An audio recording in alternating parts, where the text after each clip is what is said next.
Je m'appelle Sun. Oui, Sun, comme le soleil. J'ai 12 ans et je suis orpheline. Je vivais avec ma tante Amelia.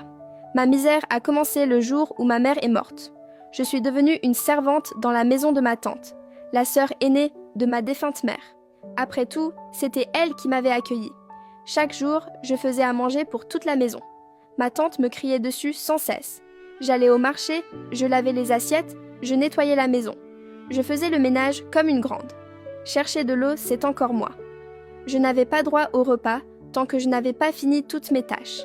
Et même quand je finissais, je n'avais pas le droit de manger à table, comme les autres. Parfois, je suis allée pleurer sur la tombe de ma mère. Je dormais sur une natte par terre. Je devais me réveiller tous les jours à 4 heures du matin. Sinon, elle me réveillait avec de l'eau froide. À l'école, mes camarades me regardaient avec mépris. Un soir, j'ai décidé de fuir.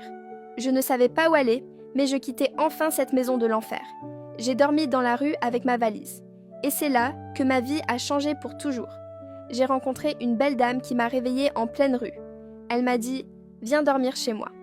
Elle ne savait pas qui j'étais, d'où je venais, rien du tout. Elle m'a emmenée dans une belle chambre de luxe. C'était la première fois que je voyais un endroit pareil. J'étais tellement soulagée. Elle me préparait à manger et pour la première fois de ma vie, je me suis assise à une table pour manger. Le soir, elle me lisait une histoire avant de dormir. Mon Dieu, je me suis demandé, est-ce vraiment moi ? Ou est-ce un rêve ? J'aurais voulu ne jamais me réveiller. Le lendemain, elle m'a emmenée à l'école pour m'inscrire dans une école de luxe. Elle m'aidait à faire mes devoirs, jouait avec moi, m'emmenait au parc. On regardait la télévision ensemble. Elle m'a appris tellement de choses. Cette belle dame est une bénédiction. Vous savez, elle m'a même emmenée à la mairie pour me déclarer comme sa fille et me faire un passeport. Oui, je ne savais même pas que ce genre de choses existait vraiment. Même si j'étais petite, un soir, elle m'a raconté qu'elle avait essayé plusieurs fois de tomber enceinte, sans jamais y arriver. Puis, avec un sourire, elle m'a dit « Maintenant, tu es ma fille. Dieu m'a bénie autrement. Tu es une bénédiction pour moi. » Pourtant, elle ne savait pas que c'est elle la véritable bénédiction. Nous faisions tout ensemble, aller à l'église, aller au marché, faire du shopping parce que mes vêtements n'étaient pas beaux à voir.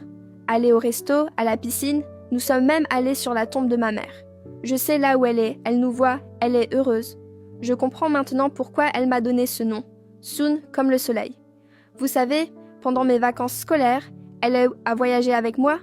Eh bien oui, moi, Sun, j'ai mis mes pieds dans un avion. Cette femme, oui, cette femme, ma mère, oui ma mère, je souhaite l'honorer jusqu'à mon dernier souffle. Je serai toujours reconnaissante envers elle